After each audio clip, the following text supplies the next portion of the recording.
मेरे दिल के कोने में बैठा है एक मासूम बच्चा जो बड़ों को देखकर बड़ा होने से घबराता है। जोहार, सलाम, नमस्कार।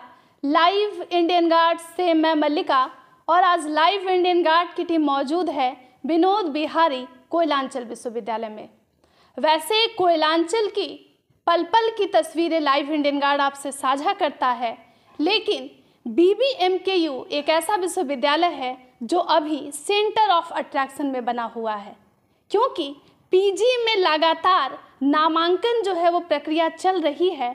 और आज लाइव इंडियन गार्ड की खास मुलाकात में DK निषाद जी मेरे साथ मौजूद हैं, प्रोजेक्ट कोऑर्डिनेटर हैं। लेकिन इनके बारे में एक और चीज़ मैं बताऊंगी, कबीर नाम से ज़्यादा पॉपुलर हैं और विश्वविद्यालय में मुझे लगता है कि जितने अधिकारी व्यस्त रहते हैं उससे कहीं अधिक कबीर जी बिजी रहते हैं। और लगातार इनके फ़ोन की घंटियां जो है सुबह 10 बजे से बजना स्टार्ट होती है और मुझे लगता है कि घर जाकर भी इनको आराम करने का वक्त नहीं मिलता है।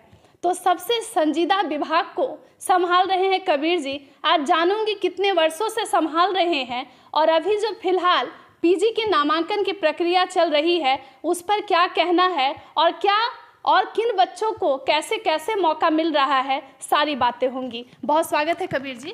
Thank you ma'am. एक चीज़ बताइएगा कबीर जी, कितने सालों से विश्वविद्यालय से जुड़े हैं?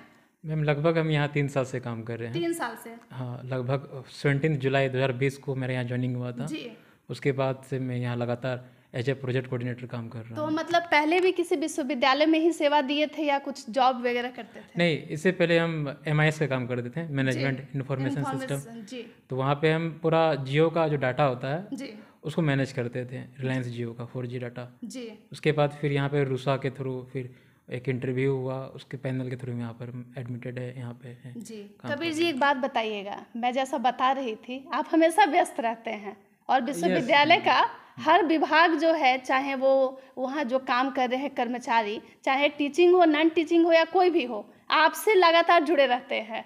तो कितना आपको लगता है कि प्रेशर आ रहा है, ऐसा कुछ महसूस करते हैं? नहीं मैम, एक्चुअली उतना प्रेशर नहीं है मेरे पास, क्योंकि आज के टाइम में सिस्टम है मेरे पास और हम सारा काम जनरली घर से ही खींच देते हैं। लिस्टिंग का काम, मैपिंग करना, कॉलेज का एडमिशन चालू करना बंद करना, जनरली ये सब काम ऑनलाइन ही होता है। तो ये सब सिस्टम रहने की वजह से तुरंत हो जाता है। मन में ऐसा नहीं लगता है कि ऑफिस में तो काम किए ही, घर में भी जा कर के काम? नहीं, एक्चुअली ऐसा नहीं। ऐसे वर्क इज वर्कशिप, जितना काम करेंगे उतना आगे बढ़ेंगे। तो मेरा मानना है कि कर्म से ही आगे इंसान बढ़ सकता है, तो बस अपना 100% एफर्ट पूरा लगा देते हैं हम काम में। चलिए, थैंक यू। एक चीज़ मुझे बताइएगा, अभी जो है नामांकन की प्रक्रिया चल रही है, कैसे शुरुआत हुई और जो भविष्य में भी पीजी करने को जो इच्छुक होंगे, खास करके यूनिवर्सिटी से बच्चे कैसे अप्लाई करते हैं और अभी करंट का क्या जो है वो प्रोसेस चल रहा है और क्या है स्टेटस? जी हाँ, इस पर मैं बहुत क्लियर करना चाहता हूँ। देखिए, 2018 में ही एक नोटिस आया था राजभवन से कि जितना भी ऑफलाइन एडमिशन प्रोसेस उसको बंद करना है, सारा का सारा प्रोसेस ऑनलाइन होगा। तो पहले ये क्लियर कर दे कि जितना भी प्रोसेस है वो सारा ऑनलाइन है। अगर कोई आकर मैनुअली एक एप्लीकेशन देता है, कहता है कि मुझे एडमिशन लेना है, तो ये नहीं होता है। एडमिशन के लिए एक नोटिस निकलता है, नोटिस में टाइमलाइन रहता है कि इस डेट से इस डेट बीच में आपको फॉर्म भरना है। उसके बाद लिस्ट निकलता है, जो लिस्ट निकलता है वो मेरिट बेसिस पे रहता है। तो लिस्ट एनी हाउ गलत नहीं होता है। कुछ लोग क्लेम करते हैं कि मेरा नाम लिस्ट पे नहीं आया। आप अपना अप्लाइड कैटेगरी में कट ऑफ चेक कीजिए। कट ऑफ चेक करेंगे तो आपको मालूम चल जाएगा कि आपका मार्क्स कितना है, कितना मार्क्स तक उठाया गया है। तो उसके बेसिस पे आप जान सकते हैं कि आपका नाम लिस्ट में है कि नहीं है सर। हाँ जी कबीर जी, जैसे बच्चे विभाग में भी जाकर बोलते हैं कि हमसे कम परसेंटेज वालों को चुन लिया गया और हम जो है वो नहीं आ गए, इसका क्या कारण होता है? इसका 2-3 कारण रहता है। पहला कारण रहता है कि वो मार्क्स भरने में गलती किया होगा। जैसे हम लोग जानते हैं कि शुरू में अभी भी कहीं कहीं स्टेट में फॉलो करता है TYDC, 3 year degree course. Graduation generally 3 साल का था, इसमें ईयर बेसिस पे था। उस वक्त 3 कोर्स चलता था, रेगुलर कोर्स और जनरल कोर्स, ऑनर्स कोर्स और जनरल कोर्स और वोकेशनल कोर्स। उस वक्त ऑनर्स कोर्स जो था वो सब 3 साल का ही था। तो उस वक्त जो मार्कशीट बनता था ऑनर्स लोग के लिए 800 था और जनरल लोग के लिए था 800 था और 1200 था। तो ऑनर्स लोग के लिए था 800, जनरल लोगों के लिए था 1200। तो अगर कोई TYDC से कंप्लीट करके आया तो उसको मार्क्स फिलिंग करते वक्त 800 या 1200 से भरना था। अगर कोई करंट सेशन जो CBCS के अंदर में आता है उसको कहा जाता है कि आपको भरना 1800 या 2100 से भरना है। जो ऑनर्स से हैं वो 1800 से भरेंगे और जनरल से हैं वो 21 से भरेंगे। ये CBCS का रेगुलेशन है। तो ये सब मार्क्स अगर कोई सही सही भरता है तो 100 BSF के लिस्ट में नाम आएगा। अगर कोई डाटा इनवैलिड कर देता है, मार्क्स गलत कर देता है, तो इस केस में उस डाटा को हम लोग रिजेक्ट लिस्ट में रख देते हैं। तो इस केस में अगर कोई बच्चा का क्लेम करता है कि मेरा नाम लिस्ट में नहीं है तो वो रिजेक्ट लिस्ट में होगा, इसी वजह से उसका नाम लिस्ट में नहीं है। बाकी कोई आके फॉल्स क्लेम करता है कि मेरा नाम आना ही चाहिए, तो हम लोग यहाँ मैनुअली चेक करके दिखा देते हैं कि देखिए कट ऑफ गया इतना और आपका मार्क्स इतना, जिसकी वजह से आपका नाम लिस्ट में नहीं है। और एक और हेल्पफुल कर देते हैं काम हम लोग कि रिमेनिंग में कितना वेटिंग में वो भी बता देते हैं। देखिए आपका 70 में है, 80 में है, इस रैंकिंग में आपका है लिस्ट वेटिंग में, तो देख लीजिए आप, इसी वजह से आपका नाम लिस्ट पर नहीं है। जी, अभी जो PG का चल रहा है एडमिशन का प्रोसेस, कितने लिस्ट आए हैं लगभग बाकी डिपार्टमेंट्स में, और अभी प्रेजेंट में जो चल रहा है स्पेशल ड्राइव, वो क्या होता है, अगर विस्तार से बताएंगे तो। देखिए एडमिशन प्रोसेस जो होता है वो 2 से 3 बार होता है जी। तो अगर फर्स्ट टाइम पोर्टल खुला उसका नाम फेज 1 नाम देते हैं, फिर सेकंड टाइम पोर्टल खुला तो फेज 2 नाम देते हैं, और थर्ड टाइम पोर्टल खुला तो फेज 3 नाम देते हैं। कहीं की यूनिवर्सिटी में राउंड 1, राउंड 2, राउंड 3 रखता है जी जी। तो हम लोग यहाँ फेज 1, फेज 2, फेज 3 नाम दिए हुए हैं। तो फेज 1 का डिपेंड करता है कि हम लोग पास डाटा कितना है या सीट कितना अवेलेबल है। तो फेज 1 में अगर हम सब्जेक्ट बेसिस पे जाएँ तो अगर इंग्लिश और कॉमर्स का बात करें तो फेज 1 में फर्स्ट लिस्ट निकला, सेकंड लिस्ट निकला, थर्ड लिस्ट निकला है इंग्लिश और कॉमर्स में। रेस्ट सब्जेक्ट में 2 ही लिस्ट तक सारा डाटा एग्जॉस्ट हो चुका था। सेकंड फेज में आते हैं, उसमें भी first list, second list, third list निकला है। उसके बाद किसी किसी सब्जेक्ट में डाटा पूरा एग्जॉस्ट हो चुका है और किसी किसी सब्जेक्ट में डाटा बचा हुआ है, जैसे कॉमर्स और इंग्लिश का ही बात है। और मैनेजमेंट में भी था पर उसमें लिस्ट में सारा वेटिंग देके तो वहाँ पर डाटा एग्जॉस्ट हो चुका है। तो वो डिपेंड करता है कि मेरे पास डाटा कितना है, सीट कितना खाली है। अब फिलहाल अभी इस सेशन 2023 में 3 फेज के लिए पोर्टल खोला गया था, फेज 1, फेज 2, फेज 3। और करेंट स्टेटस के अकॉर्डिंग नोटिस वेबसाइट पे रहता ही है। तो except life science, environmental science, commerce और इंग्लिश, ये 4-5 सब्जेक्ट को छोड़कर बाकी सारा सब्जेक्ट में लगभग सीट खाली है। वहाँ पे नोटिस है कि आप स्पेशल ड्राइव के थ्रू एडमिशन ले सकते हैं। अगर आपका नाम किसी भी लिस्ट में है तो आपको क्या करना है कि एक वेबसाइट पर जाकर नोटिस को पढ़ना है पहले, फिर उसके बाद एक स्पेशल ड्राइव का फॉर्म है उसको भरना है, और साथ में आपको जितना आपका डॉक्यूमेंट है, और आपका अगर लिस्ट में कास्ट कैटेगरी पे आता है तो कास्ट कैटेगरी का सर्टिफिकेट भी देना है। वो आपका सिलेक्शन कैटेगरी ही बताता है कि आपको कास्ट सर्टिफिकेट देना है कि नहीं देना है। इस इंटरव्यू, इस मीटिंग, इस बात से हम एक पॉइंट को हाईलाइट करना चाहते हैं कि OM और UR, ये जो 2 कैटेगरी होते हैं, इसमें आपको कास्ट सर्टिफिकेट नहीं देना होता है, कास्ट या फिर EWS सर्टिफिकेट। क्योंकि हम लोग झारखंड सरकार में 60-40 का अभी जहाँ तक रिजर्वेशन मानते हैं, तो 60 होता है रिजर्वेशन कैटेगरी और 40 होता है अनरिजर्व्ड कैटेगरी। तो जो 40 है उसमें भी स्प्लिट है, 15 है OM कैटेगरी और 25 है जनरल कैटेगरी। तो OM कैटेगरी जो होते हैं वो आउटसाइडर जिसको हम लोग बोलते हैं, तो OM और UR जनरली दोनों अनरिजर्व्ड में ही आ गए हैं। तो ये 2 कैटेगरी में हम लोग कास्ट सर्टिफिकेट नहीं क्लेम करते हैं, पर फिर भी कोई देना चाहता है तो वो एज ए सेकेंडरी ऑप्शन रहता है, पर उसमें नहीं लगता, वो मैंडेटरी फील्ड नहीं होता है। एक चीज़ बताई गई, जो स्पेशल ड्राइव जो हुआ है ओपन, तो उसके लिए कुछ जो फॉर्म फिल कर रहे हैं तो पैसा अलग से चार्ज कुछ है? नहीं, सरकारी में कोई चार्ज नहीं, कोई हालत में नहीं, कोई हालत में नहीं। आपको वेबसाइट से स्पेशल ड्राइव का फॉर्म डाउनलोड करना है। जो लोग जैसे जो CUET में कुछ लोगों ने जिन्होंने एडमिशन नहीं लिया या बाकी फेज के लिस्ट में उनका नाम आया था, किसी रीजन से नहीं ले पाए, वो सब स्पेशल ड्राइव के लिए जा सकते हैं? हाँ, सारा को जा सकते हैं। अगर सीट खाली है डिपार्टमेंट जाइए, स्पेशल ड्राइव फॉर्म भर कर जाइए। तो अगर सीट खाली रहा तो स्पेशल ड्राइव, जैसे हम लोग डेट दे दिए हैं, क्या होता है कि 20 सीट खाली है, 25 बच्चा आ गया, तो इस केस में हम लोग को डेट देना पड़ जाता है। जनरली 3 से 4 दिन का डेट देते हैं। आप लोग आइए, स्पेशल ड्राइव फॉर्म जमा कीजिए। अगर वैकेंट सीट से अधिक आता है तो मेरिट के बेसिस पे लिस्ट दे देते हैं, अगर वैकेंट सीट से कम आता है तो सबको अलाउ कर देते हैं। जनरली यही प्रोसेस करते हैं। जी। एक चीज़ और बताइएगा मुझे, अभी एक फॉरेन लैंग्वेज के लिए कुछ सर्टिफिकेट कोर्स वगैरह यूनिवर्सिटी में नया कुछ आया है, कैसे कोई भी जो अभी पढ़ रहे हैं या जो इंटरेस्टेड हैं अप्लाई कर सकते हैं? और एक चीज़ और भी जानना चाहूँगी, जो अभी इनरोल हो गए हैं PG में, उसमें भी कुछ बच्चे इंटरेस्टेड हैं कि वो सर्टिफिकेट कोर्स करें, तो क्या क्राइटेरिया है? हाँ, देखिए ये सबसे पहले सेल्फ फाइनेंस कोर्स है जी। ये इसमें 3-4 कोर्स है। जैसे पहला है सर्टिफिकेट कोर्स जो जनरली 6 मंथ का है, फिर डिप्लोमा कोर्स फिर 1 ईयर का है, फिर एडवांस डिप्लोमा कोर्स ये भी 1 ईयर का है। सर्टिफिकेट कोर्स ये 6 मंथ का है, और ये तीनों कोर्स करने के लिए आपको चांसलर पोर्टल में फॉर्म फिलअप करना होगा। सेम प्रोसेस रहेगा। आप चांसलर पोर्टल पे जाएं, अकाउंट बनाएं, फिर अपना कोर्स को सेट करें। सेट करना होता है क्योंकि चांसलर पोर्टल में मल्टीपल कोर्स का ऑप्शन है। सिर्फ कोर्स को सेलेक्ट करके सेट करना पड़ता है। फिर फिल द एप्लीकेशन फॉर्म पे जाके आपको फॉर्म भरना होगा। मेन होता है एलिजिबिलिटी क्राइटेरिया। सर्टिफिकेट कोर्स करने के लिए आपके पास 12th का डिग्री होना चाहिए और डिप्लोमा और एडवांस डिप्लोमा, ये सब करने के लिए ग्रेजुएशन होना चाहिए।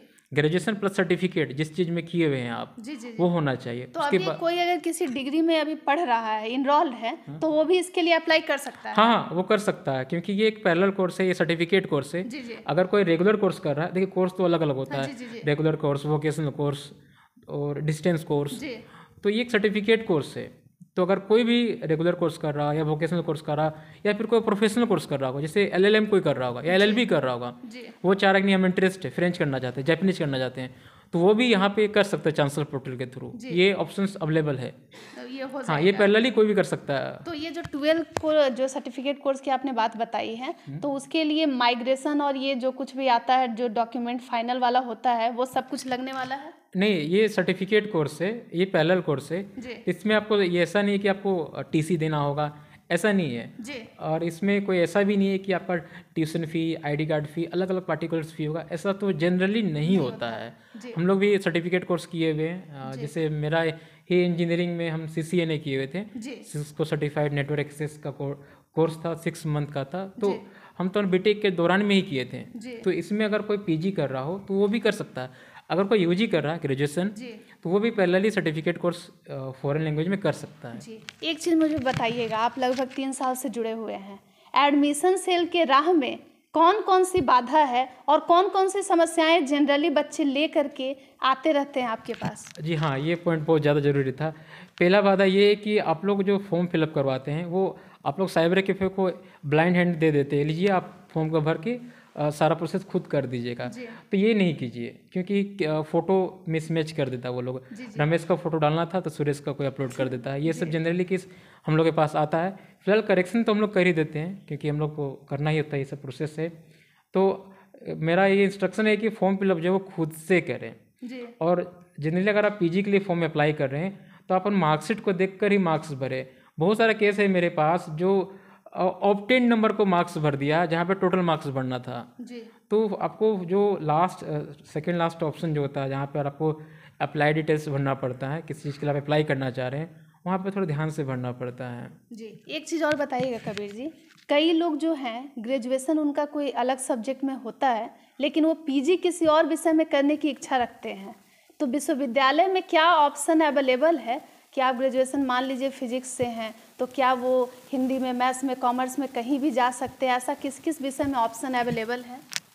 देखिए, ये सब बहुत बड़ा चीज़ है। जैसे सेंट्रल पे अगर जाए, अभी स्टेट का हम बात करते हैं, जैसे हमारे स्टेट झारखंड में 7-8 यूनिवर्सिटी है और यहाँ पे सबको एक ही रूल फॉलो करते हैं कि अगर कोई फिजिक्स में PG करना चाहता है तो उसे ग्रेजुएशन में PG फिजिक्स होना चाहिए। लेकिन कुछ कुछ सब्जेक्ट में, जैसे mass communication, management studies, Sanskrit, philosophy, ये सब सब्जेक्ट में सारा कोर्स को अलाउ किया जाता है। जनरल जो भी ग्रेजुएशन कोर्स है, अगर कोई LLB किया हुआ है और वो चाह रहा कि हम मैनेजमेंट करना, तो वो कर सकता है। अगर कोई BTech किया हुआ है तो वो भी management studies, MA in management studies कर सकता है। तो ये सब कोर्स में मल्टीपल एलिजिबिलिटी क्राइटेरिया है, जितना ऑल ग्रेजुएशन अलाउड है ये सब सब्जेक्ट। लेकिन हर सब्जेक्ट में ये चीज़ नहीं है। नहीं, ये हर सब्जेक्ट में नहीं है, पर बहुत सारा क्लेम आता है कि कहीं कहीं पे है, जैसे BHU में है यहाँ, तो वो लोग कहीं कहीं पे रखने का मोड रहता है। जैसे एक एग्ज़ाम होता है IIT JAM के थ्रू, वहाँ पे अगर कोई कोर्स करना चाहता है तो IIT JAM में ओपन एलिजिबिलिटी क्राइटेरिया रखता है। आप अपना एग्ज़ाम दीजिए, उसके बेसिस पे ही आप कर सकते हैं। अगर कोई फिजिक्स का बच्चा है, अगर वो IIT JAM के थ्रू मैथ्स करना चाह रहा है कहीं टॉप लेवल यूनिवर्सिटी में, तो वो एंट्रेंस के थ्रू कर सकता है। वो सब में अलाउ करता है, पर यहाँ पे एंट्रेंस टेस्ट नहीं होता है। तो जिसके बेसिस पे प्लेन रेगुलेशन है, तो उसको पालन करते हुए सिंपल से रेगुलेशन पालन किया जाता है। ये जो अभी PG का जो बैच का नामांकन चल रहा है, सारा प्रोसेस अब लास्ट जो प्रोसेस है, कब तक खत्म हो जाएगा? इसका डेट तो बता ही दिया गया नोटिस में, लगभग 23-25 दिसंबर तक रखा गया है। मे बी वो जनरली नोटिस से बता दिया जाता है और इसका फाइनल डेट नहीं निकाल पाते हैं क्योंकि हम लोग को काम रहता है कि लिस्ट पे लिस्ट लगातार देते रहना है। जैसे कॉमर्स की बात करते हैं, अभी 5 सीट खाली था, 5 में भी अगर 2 ही एडमिशन लेगा, 3 खाली रहा तो फिर नेक्स्ट लिस्ट निकाल देते हैं। जैसे PKI कॉलेज में देख रहे हैं, अभी 9th लिस्ट निकाले हैं, मे भी वो अभी क्लेम करें कि नहीं नेक्स्ट लिस्ट फिर से भेजिए। तो क्लोजिंग डेट हम लोग तुरंत नहीं बता पाते हैं, वो एंड में देखा जाता है, जब रजिस्ट्रेशन भी खत्म हो गया, सारा काम खत्म हो गया तब। बच्चों का कुछ सवाल है, जैसे कि स्पेशल ड्राइव का जो अभी चल रहा है, उनको लग रहा है कि वो वापस से फ्रेश अप्लाई करेंगे और वो PG में एडमिशन ले सकते हैं, ऐसा कुछ नहीं ना है?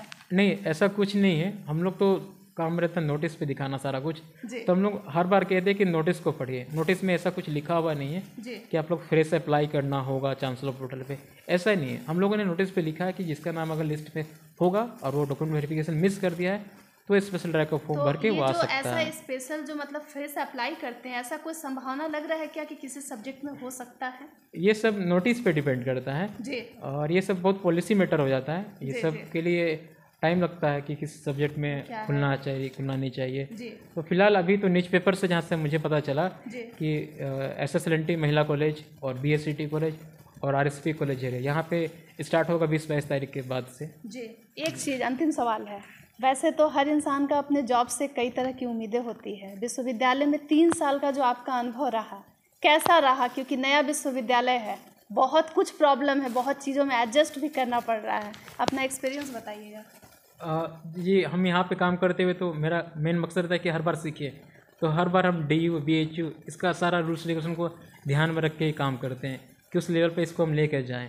तो मेरा मेन मकसद रहता है कि यहाँ पे जो काम हो बड़ा ही स्मूथ हो और वेल तरीक़ा से हो, और बाहर का जो यूनिवर्सिटी हो BBM के को भी एग्जांपल मिले। वैसे बाय द वे हम गूगल आउट करते हैं कि सबसे फीस स्ट्रक्चर लो यूनिवर्सिटी किसका है, तो फिलहाल BBM के का दिखता है ऑल ओवर इंडिया में।